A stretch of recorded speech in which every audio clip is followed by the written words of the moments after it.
하나 한 가지만 더 여쭤보겠습니다. 어제 대통령께서 안보실장하고 국방장관을 정계 교체했습니다. 상당히 갑작스러운 인사라는 그 얘기가 많은데요. 그 배경과 이유가 일단 궁금하고, 또 신임 국방장관 김용현 그 내정자가 이 충안고 선후배 사이라고 해서 그것도 좀 논란이 있습니다. 어떻게 평가하십니까? 예, 인사는 늘 전격적으로 하는 거 아닙니까? 인사를 예고해놓고 뭐 그렇게 오랫동안 정책 토론하듯이 하는 것은 인사가 아니다 이렇게 생각하고, 인사는 전적으로 인사권자에 대해서 전체적으로 그 영역에 대해서 누가 최적의 인물이냐를 인재를 발탁해서 쓰시는 과정에서 한 인사다 이렇게 생각을 합니다. 그리고 나름대로 그 분야의 전문성을 가지고 평생 공직에 온 사람들을 저는 그 지위의 후보자로 저는 인정하였다 이렇게 생각합니다. 저는 뭐 적절한 인사라 이렇게 생각하고, 특정 고등학교 선후배 하다 보면은 특정 고등학교, 대학교 선후배 있을 수 있는 거 아닙니까? 그 한 케이스를 갖고 뭐 충안고가 전체, 저는 제가 기획재정부에 고위직을 했습니다만 충안고 출신 한 사람도 본 적이 없습니다. 제가 요직에 있으면서도 충안고 출신을 그렇게 많이 본 적이 없는데, 어쩌다 나타날 수 있는 충안고 선후배 이제 찾다가 보면 있을 수 있는 과정이다 이렇게 생각합니다. 그거 가지고 특정한 인맥을 위한 인사다 이렇게 보기는 조금 무리가 아닌가 이런 생각을 해봅니다. 네, 질문 답변 잘 들었습니다. 우리 곧바로 그냥 우리 김경태 국장 질문 이어가시죠. 저도 현안과 관련해서 질문 하나 드리겠습니다. 다름이 아니라 이제 당장 내일 모레가 광복절이고, 이제는 광복절 경축식마저 불로 쪼개지는 상황이 벌어지는 거 아니냐 이런 우려가 나오고 있는데, 김영석 신임 독립기념관장님의 임명 이후 일주일째 논란이 계속되고 있는데요. 그런데 이례적으로 당에서는 이에 대한 어떤 공식 논평이 단 한 줄도 나오지 않고 있어요. 혹시 당 내에서 이번 인사에 대한 어떤 이견이나 우려가 많은 건가요? 결론적으로 그런 우려가 크지 않다 이렇게 생각합니다. 물론 인사나 무슨 사안에 관해서 우리 당의 국회의원들 108명입니다. 모든 사안에 대해서 생각이 동시에 똑같을 수는 없다. 다만 상황을 파악하고 이해하고 이러면서 의견을 모아가는 과정에 있는 것이 우리 국회고 또 당입니다. 김영석 관장에 관해서 언론에서도 이런저런 얘기가 있습니다만, 저는 왜 특별히 문제가 되어야 되느냐 우려하는 부분은 알겠는데, 그리고 어제도 아마 김영석 관장께서 특별히 기자회견을 하고 내 생각은 이렇고 나의 살아온 전력은 이렇고 앞으로는 이렇게 하겠다. 그것은 우리 독립운동가들을 선양을 해왔고, 그 독립운동을 존중하고 존경하고, 또 우리가 앞으로도 계속 가슴속에 담고 미래를 위해서 가야 된다. 이 정신에는 전혀 변함이 없다고 말씀하신 분으로 알고 있습니다. 그래서 당에서도 그런 측면에서 특별한 문제 제기를 하고 있지 않기 때문에 특별한 지금 정경적으로 이런 문제를 또 가져가서는 안 된다 하는 측면에서도 인사 문제에 관해서 저희들이 특별한 입장을 내지 않고 있고 대체적으로 공감하고 있다 이런 말씀을 드립니다. 네, 내일 모레죠. 광복절 문제는 사실 광복회장이 광복절 경축식에 참석하지 않을까, 이런 아주 국민들의 걱정이 지금 굉장히 큰 사안입니다. 아직까지 나름 시간이 좀 있으니 잘 좀 해결해서 국민들이 걱정하는 부분 잘 해소가 됐으면 합니다. 문희정 정 차장 좀 이어가시죠. 초반에 문제가운 현안들을 많이 질문해 주셔가지고 좀 제도적인 거를 하나 여쭙고 싶은데요. 사실 좀 전에도 말씀해 주셨지만은 아무래도 이제 한동훈 대표 그리고 이제 대표님과 이견을 표출하시는 부분들이 조금 있었습니다. 그래서 이 제도적으로 한국 정치에서 좀 특이하게 미국식 대통령제를 따르면서도 이 당대표, 원내대표를 둘 다 두고 있는 제도를 채택을 하고 있는데요. 아시다시피 이제 미국에는 철저히 원내 중심으로 가기 때문에 당대표라는 직책이 없습니다. 그래서 이게 지금 이제 한국식에서 이렇게 이 당대표와 원내대표라는 이 두 대표를 두는 체제에 대해서 이게 맞다고 보시는지, 또 이 제도를 유지를 한다면은 두 대표 간의 권한 설정은 어떻게 하는 게 맞다고 생각하시는지 여쭤보고 싶습니다. 아시다시피 미국은 당대표 체제가 없고 원내 정당 체제입니다. 우리도 옛날에 당 총재, 소위 말해서 1인 중심의 당이 운영이 되다가 원내 정당을 지향한다고 해서 야당이나 지금 여당이나 원내 대표라는 명칭을 갖고 당기구, 원내기구 이렇게 분리해서 별도로 운영이 되고 있습니다. 과거에는 원내 총무였죠. 그래서 원내 대표라는 시스템으로 가고 있는데 사실은 이 국회 운영 그리고 원내 상황은 그래서 원내 대표가 최고의 권한을 가지고 책임지고 운영하게 되어 있고 최고의사 결정 기구는 의원총회입니다. 그런데 그 위에 당 전체를 또 대표하는 이 직위가 당 대표입니다. 그래서 제가 원내 상황에는 1차적인 책임을 지면서 의원들과 소통해서 제가 국회 현안에 관한 또 국회 운영에 관한 1차적인 책임과 권한을 행사하고 있습니다만 당 운영과 관련해서 저는 평생 조직 생활을 한 사람입니다. 제가 원내대표니까 당대표는 원내대표의 상황, 즉 원내 상황에 대해서 일체 의견을 제시하고 간섭하려고 하지 마라. 이거는 내가 혼자 끌고 가는 거다. 이런 식으로 하면 그 조직은 나가는 겁니다. 말씀드린 대로 1차적인 책임은 제가 갖고 운영을 하지만은 당 대표는 이를 포함해서 당 전체의 얼굴이기도 하고 당의 또 최고 의사 결정권자다. 그래서 설사 제가 의원총회를 기초로 해서 결정하고 갈 수 있는 사안이지만 중요 사항은 수시로 당대표에게 설명도 하고 이해도 구하고 또 당대표의 생각을 제가 묻기도 하고 이렇게 해서 당이 전체적으로 조화롭게 가게 해야 되고 또 그것이 저의 책무고 저의 운영 방식이다.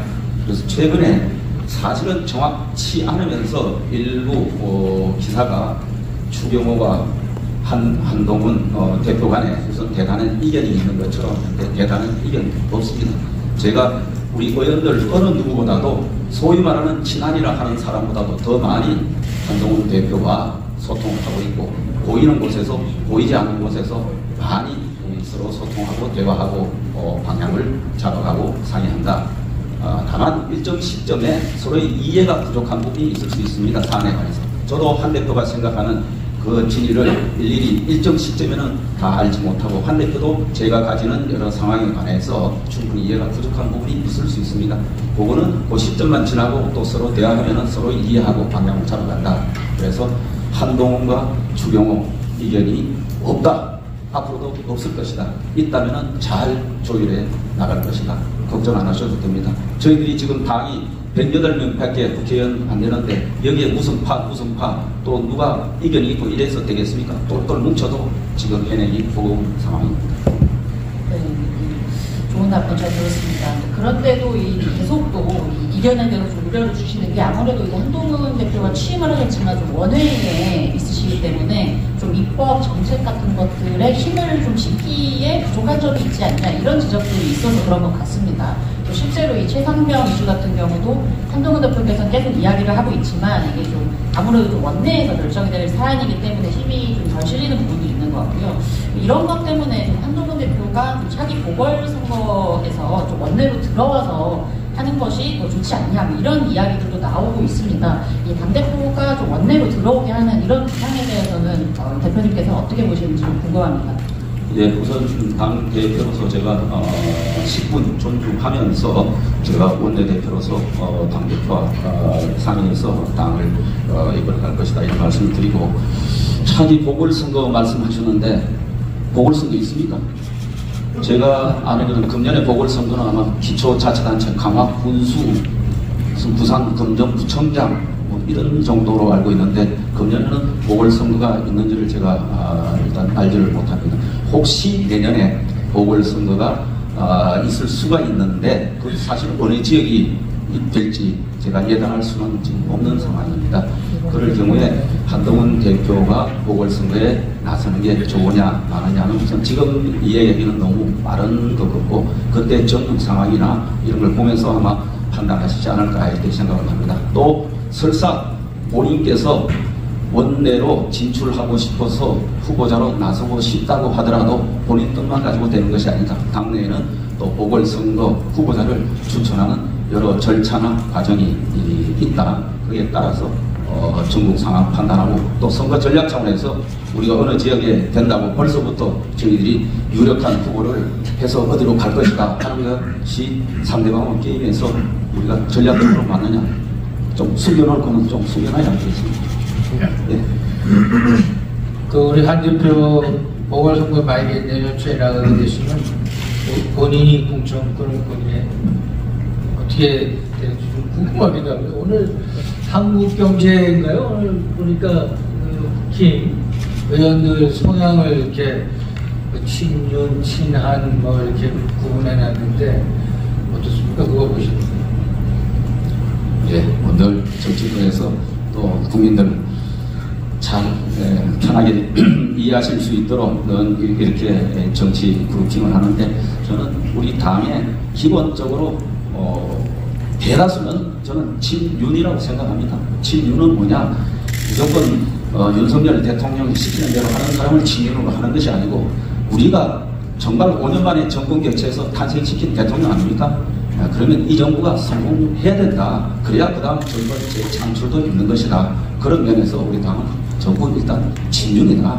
다만 친윤이라고 해서 대통령실에서 뭐 한마디 하면 그냥 조금 무조건 하명 받아서 움직이는 그런 집단은 아니다. 그만큼 애정과 또 대통령이 성공한 대통령으로 자리매김할 수 있도록 함께 힘을 모으는 그런 과정이다 이렇게 생각하고 대부분 다 친윤이다 이렇게 생각하고 다만 이제 한동훈 대표 보니까 한동훈 대표하고 좀 더 가까운 사람들을 일부 분류를 해서 친한이라고 하는데 친한이로 분류된 사람도 친윤이 아마 있을 겁니다. 그리고 친윤으로 되어 있는 사람 중에도 친한으로 같이 오버랩되어 있는 사람도 있을 거고 그 가운데 추용어도 있습니다. 추용어가 친윤이다, 친한이다 하고 친추이기도 합니다. 예, 이재명 좀 더 정확하기 위해서 아까 말씀하셨던 한동훈 대표의 보궐선거 출마 여부는 당내의 어떤 절차 과정, 합의나 총론이 있어야 된다고 이해하면 됩니까? 당연하죠. 지금 보궐선거 이야기는 사실은 굉장히 빠른 것 같고 나중에 혹시 내년에 보궐선거를 계기가 있을 때 그 보궐선거로 인해서 우리가 국민들로부터 더 많은 죄송합니다. 국민들로부터 더 많은 지지를 얻고 그 다음 또 지방선거 그리고 대선의 정권 재창출을 위해서 어떤 우리가 선거 포석을 가져가는 것이 좋으냐 그런 아마 종합적인 판단 속에서 진행될 것이고 또 공천 과정은 말씀드린 대로 당에서 공천하는 늘 과정 절차가 있는 것이다. 그에 따라서 진행이 될 것이다 하는 말씀드립니다. 네, 뭐 지금 이제 시간도 좀 흘러가고 있는데 시간 안배를 좀 신경 써가면서 해주시기 바랍니다. 김경태 국장. 네, 중요한 민생 문제, 연금개혁 문제 있습니다. 20일에 첫 번째 정기국회 최우선으로 추진하겠다고 공언하셨고 여야정 제안도 하셨습니다. 우선 궁금한 게 연금개혁에 대한 정부의 새로운 개혁안이 다시 제시되는 건가요? 제가 일단 지금 뭐 제시된다 안 된다 단언하기는 어렵고 빨리 여야정이 함께하는 국회 연금개혁 특위를 만들자고 지금 몇 차례 제안을 했습니다. 지난 21대 말에 민주당에서 연금개혁안 보수개혁의 일부 숫자를 제시를 했습니다만 그 진정성이 있으면 빨리 22대 국회에서 국회 연금개혁 특위를 만들어서 이 부분에 관한 논의를 해야 된다 이런 생각하고 이때 정부가 함께 하기 때문에 정부는 정부 생각을 아마 제시를 하고 밝히지 않을까 이렇게 생각을 합니다. 정부 개혁안이 먼저 다시 제시되고 그걸 토대로 해서 논의가 돼야 되는 거 아닌가요? 지금 정부에서 21대 국회 연금개혁 특위에 수없이 많은 자료와 데이터를 제시를 했습니다. 그거 가지고 국회 연금개혁 특위에서 정부와 함께 논의를 했거든요.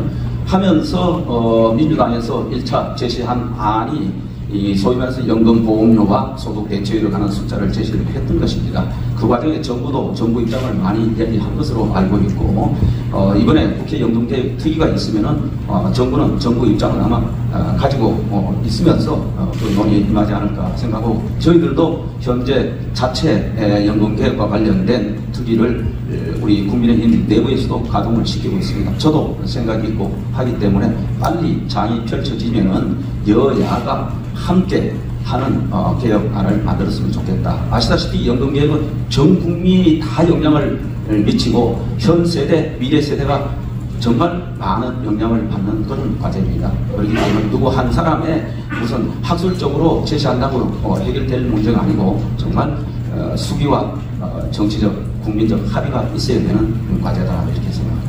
모수개혁하고 구조개혁 병행한다는 입장 듣고 하시는 건가요? 아니면? 기본적으로 모수개혁과 구조개혁이 같이 가야 된다. 다만 구조개혁의 과제들이 굉장히 많습니다. 그래서 1차로 정리를 할 수 있으면은 모수개혁의 단순히 보험료율과 소득 대체율 뿐만 아니고 소위 말해서 이 재정 자동 안정 장치를 마련한다든지 그리고 이 기금 수익률을 올리는 부분이라든지 몇 가지 구조개혁의 일부라도 같이 어우러져야 되지 숫자만 제시하는 것은 그는 항구적인 진정성 있는 그런 제대로 된 개혁이라고 보기가 어렵기 때문에 함께 어우러져야 된다. 다만 구조개혁의 과제가 예를 들어 한 5개, 6개 있다면 그 모든 것을 논의하다가 덜 되면은 그리고 한쪽에 빨리 결정을 내려야 된다 하면은 구조개혁의 일부만이라도 담아서 합의할 수 있으면 합의를 해 나가야 되겠다.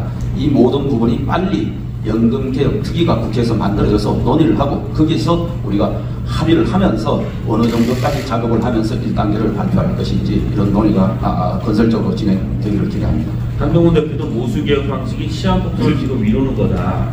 하지만 미봉책이라도 필요하다 이렇게 얘기를 했는데 지금 추 대표님하고 거의 비슷한 의견인가요? 그 부분에 대해서 저는 구조개혁 쪽에 조금 더 구조개혁을 좀 담아내야 된다는 쪽에 조금 더 가 있다고 보시면 됩니다.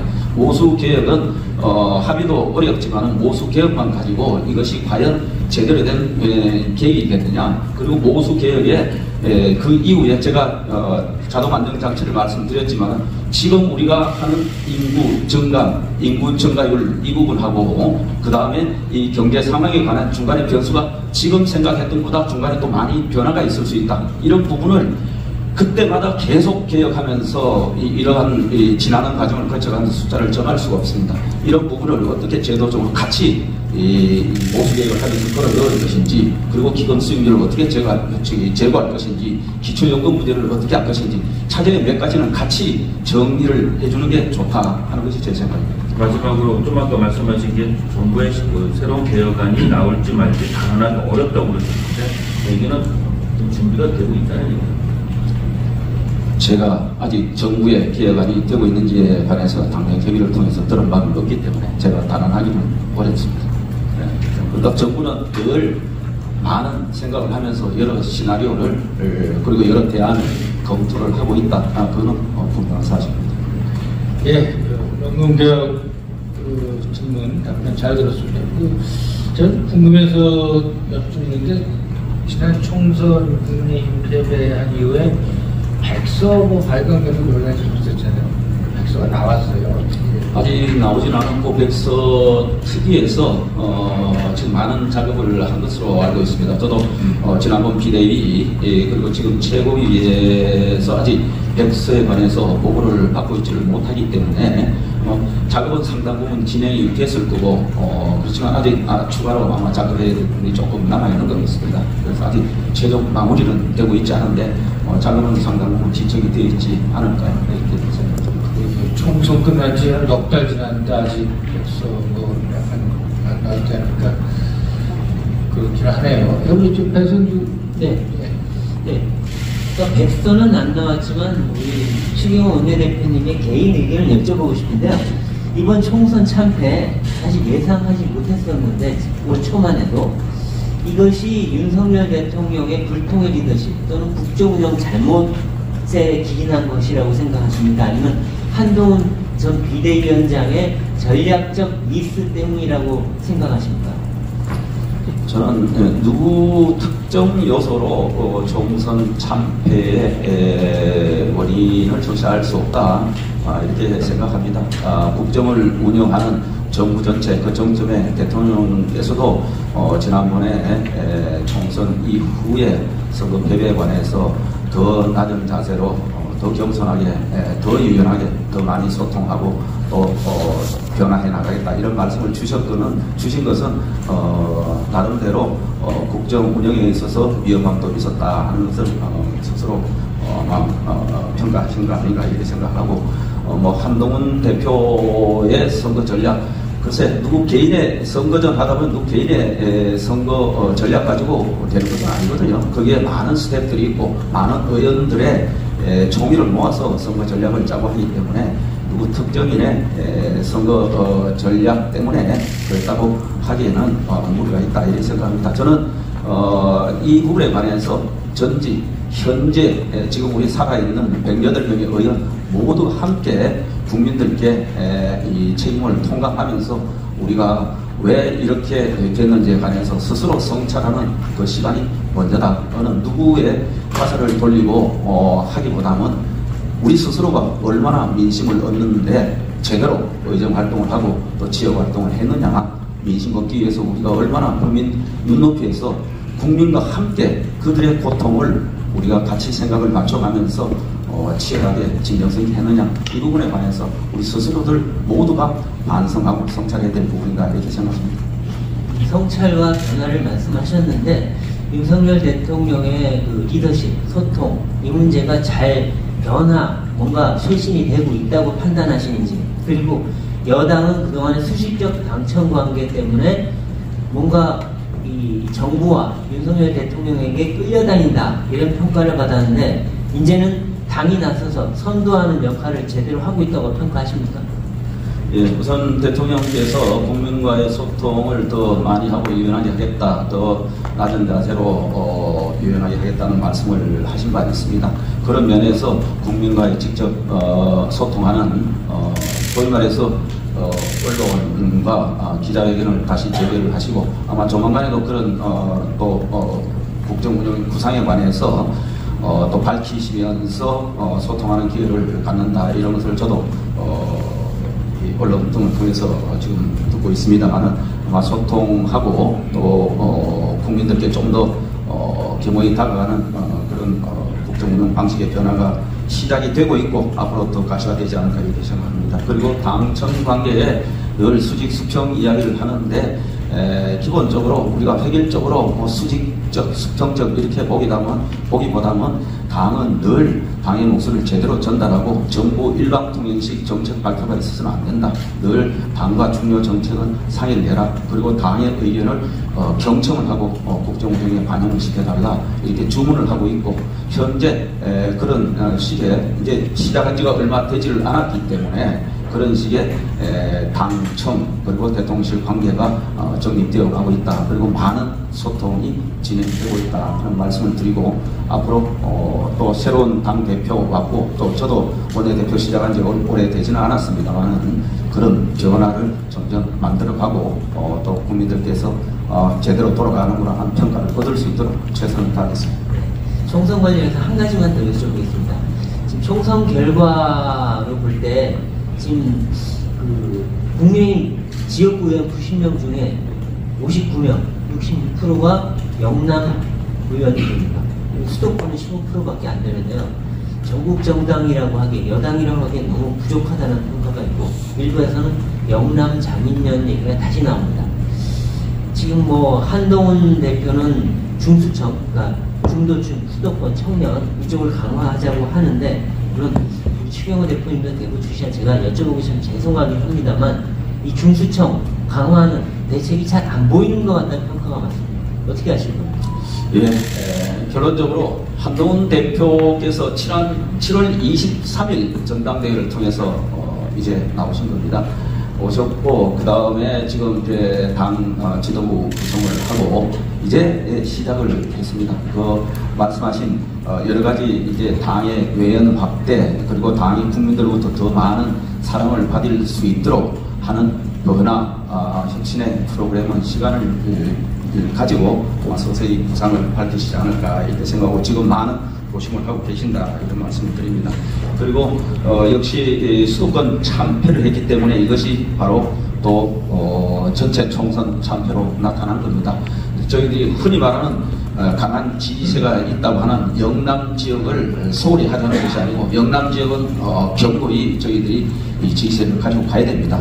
다만 저희들이 이 수도권 특히 이 중도 수도권 청년 이 부분이 저희들이 취약한 연령층이 계층이고 지역이라고 생각하기 때문에 이런 부분에 관해서 아까 말씀드린 우리가 이 국민들로부터 유연하게 개방적으로 그리고 또 더 많은 소통을 통해서 이 영역을 확장할 수 있는 그런 정책을 가져가야 된다 이렇게 생각을 합니다. 다만 우리가 그래도 한번 반추해 볼 수 있는 것은 아시다시피 한 2년 전에 저희 지방선거에서는 대선 직진비는 합니다만은 경기도지사 그야말로 새벽까지 박빙을 했습니다. 경기도지사를 제외하고는 전국에 우리가 자치단체장을 또 의회 등을 압승을 했습니다. 그래서 우리의 가능성이 전혀 없다 그렇게 보지는 않습니다. 그래서 우리 국민들의 삶을 더 밀착해서 챙기고 또 청년들의 정치 무대를 더 넓히고 그러기 위해서는 더 많은 문을 열고 존중하면서 민심의 흐름에 빨리빨리 포착해 나가는 그런 정당이 되고 유능한 정당이 되면은 아마 이런 부분에 가능성도 볼 수 있지 않을까 생각합니다. 다만 세상에 저절로 되는 것은 아무것도 없습니다. 지금과는 다른 변화의 모습을 분명히 보여야 된다 하는 생각입니다.